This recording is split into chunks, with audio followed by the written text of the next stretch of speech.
వేలు చేస్తామన్నారు, 2000 ఉన్న పెన్షన్ 4000 చేస్తామన్నారు, ప్రతి ఆడామెకి 2500 ఇస్తా అన్నారు. ఇంకా అడిగిన వాళ్ళకి పాపం ఏది అడిగితే అది సరే అన్నారు.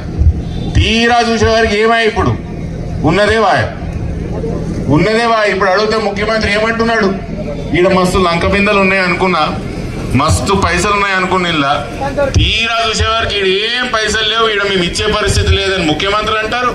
మన స్పీకర్ గారు కూడా గదే చెప్తారు, మా దగ్గర పైసలు లేవు, మీకు ఈయనకి ఏం లేదు. ఇది ఎట్లున్నదంటే, ఒక ఊర్లో పిల్లకి పెళ్ళి అయితే లేదంట, తండ్రి ఒక స్మార్ట్ పోరగాని దగ్గరికి పోయి, ఇగో మా బిడ్డను పెళ్లి చేసుకో, నీకు బంగారు కడి చేపిస్తా, నీకు గొలుసు చేపిస్తా, నువ్వు అడిగిందల్లా చేపిస్తా, నీకు మోటార్ చేపిస్తా, మోటార్ కార్ చేపిస్తా అని చెప్పిండు.